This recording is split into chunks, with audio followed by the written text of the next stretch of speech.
Mukama mutabagala balungi abeekumira kusenga 5256 mbaniriza ate nate olunaku olwaleero kansubire muli bulungi yona gye musinzire okubeera nga mundaba oba nga mumpuliriza. Olunaku olwaleero njagala kwogerako nammwe oba njagala batwala mukko oba njagala kwogerako n'omusajja strugglinga oba gwe wenna ali eyo ng'olina ekizibu ky'okumala amangu nti gwe obulamu bwo bwonna obadde olowooza tosobola kubeera ng'okibunuka. Nabagamba nti nga tetunnaba kunoonya ddagala nkoze ntya okubeera nga ntereera kweseza ddagala ki nywedde ddagala ki. Sometimes we need to look at things oba okutunira ebintu bino ebyangungu betusobola okuyitamu okubeera nga tweyambayamba oba nga twetaasa okubeera nga tutereeza embeera eyo. Ebiseera ebisinga omuntu yenna alina ekizibu ky'okumala amangu. Kyemmanyi oba kyenzikiririzaamu mwanguwa nnyo okubeera nga mulowooza nti akasoloko ke kalina obuzibu. Gw'olowooza kyonna ekikusumbuwa akasoloko ke kalina okubeera nga kakimala.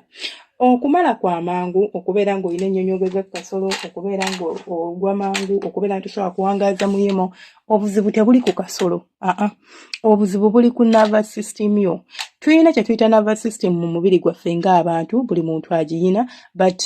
controllinga ebintu ebitambula mu maaso towards ebintu ebyokwepimpina oba sexual activity eri omusajja yenna.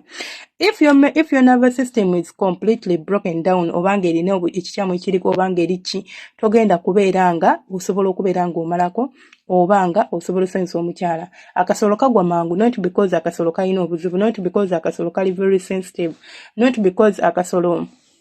ke kaliko ekikyamu wabula it's your nervous system. For example, bwe mba nga nsanyaladde omukono gwange nga gusanyaladde si mukono nti gwe guba gusanyaladde wabula ebinywa ne response cause ebinywa bino birina response gye birina okufuna okubeera nga bifiiringa. Bwe nsanyala ntisobola kufiiringa obuzibu tebuli ku mukono gwange, obuzibu buli kubeera nti no ebinywa byange birina ebizibu like tebireceiving response okuva gye birina okureceiving response yonna okuba nti nsobola okuwulira omukono gwange oba okuwulira ekintu kyonna kyonna nga kipiyasinze ku mukono. Kye kimu n'ekyo ekituuka kasolo k'omusajja.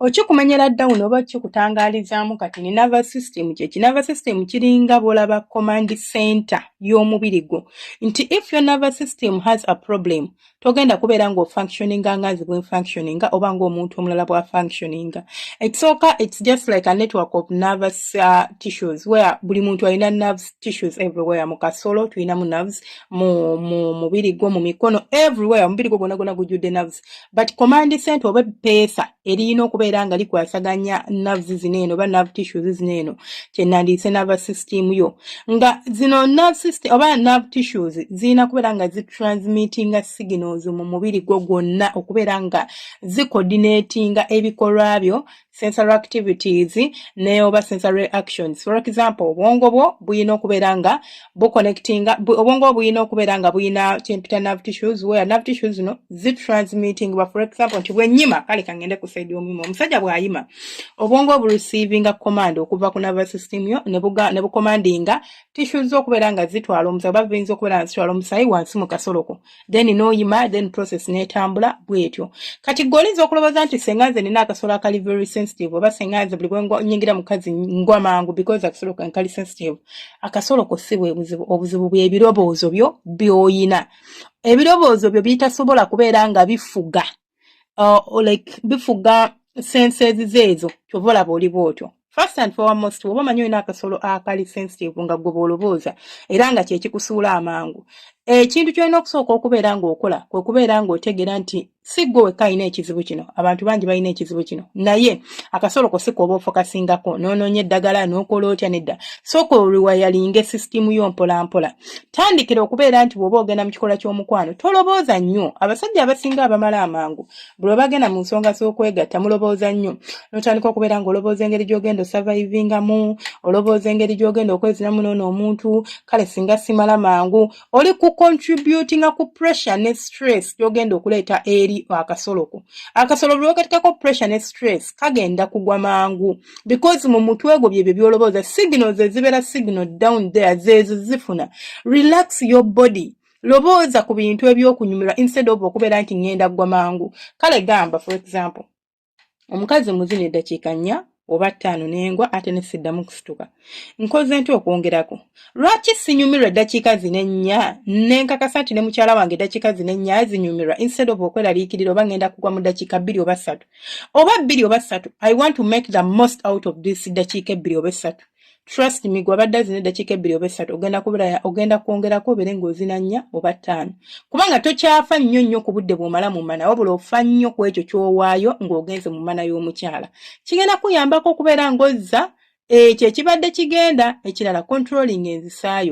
enzisa coordinating ne nervous system bw'obeera ng'oli muntu nti you can't control your breathing nabagamba buli bw'owulira ng'oli very excited oba ng'owuli oyagala kusamula take in a deep breath kigenda kuyambako okukakkanya sensitivity eyo bw'oyingira gezaako okussa ate owuliriza enzisaayo ogenda kwesanga nti osobola okubeera ng'onyumirwa ensonga zino ez'okwegatta ne munno ng'ate tosamudde mangu oba ng'omukira okendeeza ku sensitivity yaagwo abasajja abasinga muba mwezi ne bayombeera mu kikola ky'omukwano osirika nnyo toyogera tokola ki buli bwembeera nga soogera ate nga nina ekintu kyenkola for example oli kuzina mana oba katugambe nti oli mu kukola exercise omubiri gwo guneeno gubuildinga pressure ne tension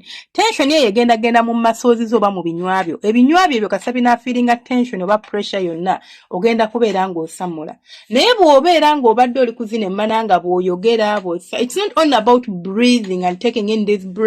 deep breaths and exhaling and inhaling no it is also about okubeera nti nsobola okwogera beera ng'osobola okwogera instead of focusing in your head kulowooza ngenda samula bw'oba oli communicating n'omuntu gw'oli naye bw'oba oli active mu kintu ky'oli okukola nti I'm communicating to this girl oba njogera n'ono omukyala bwe muweeweeta bwe nsikina bwe nfulumya amaloboozi togenda kubeera ng'ofuna obudde obufocusing ennyo mu mutwe gwo okubeera ng'olobooza nti ogenda kugwa ate n'ekirala tension eno yandibadde building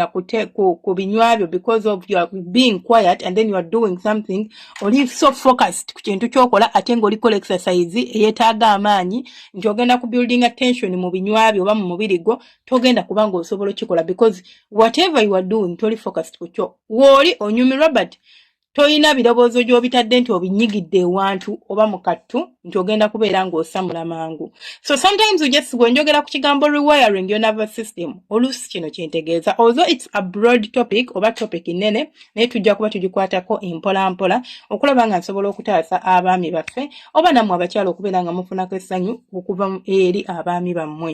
kati waliwo ekyaki njagala okwogerako nti waliwo abasajja abasinga oba ogenda okuzina emmana obeera mu panic attack obeera mu panic condition you are panicking you are anxious you are nervous naye ate n'ogenda mu maaso n'ozina emmana mu kaseera ngaako oba n'oyingira omukyala buli bw'obeera ng'ogenda okwegatta n'omukyala oba ng'onaatera okwegatta n'omukyala for example nti njagala twakoze ka program but ndi mu kiyigo naba but mpulira omutima gumpawundinga gukuba owulira omweraliikiriddeko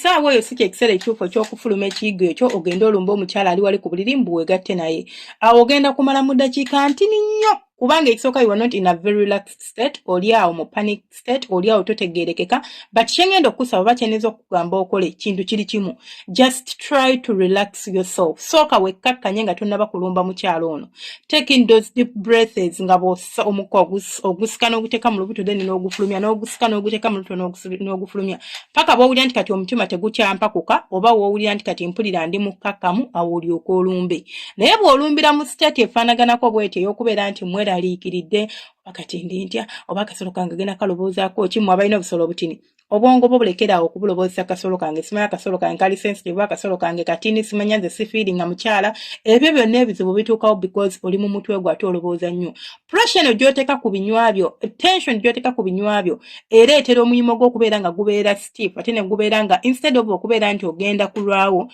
wabula osamula mangu because the process ya signals ebeera intercepted oba ebeera ekyankalanyizibwa mu mbeera efaanaganako bwetyo so ebintu bisatu by'osobola okukola ekisooka kwe kubeera nga osooka ne wekkakkanya nga tonnabatandika zina mukazi singa weesanga nti oli mu ka anxiety situation oba oli mu ka nervous situation anything like that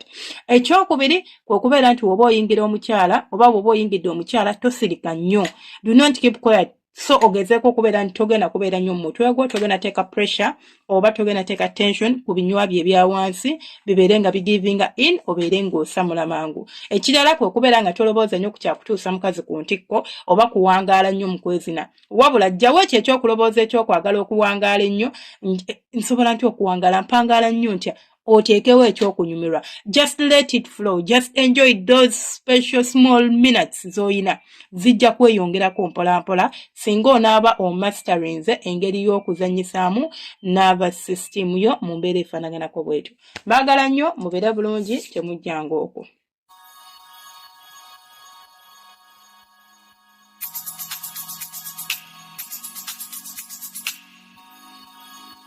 Yeah.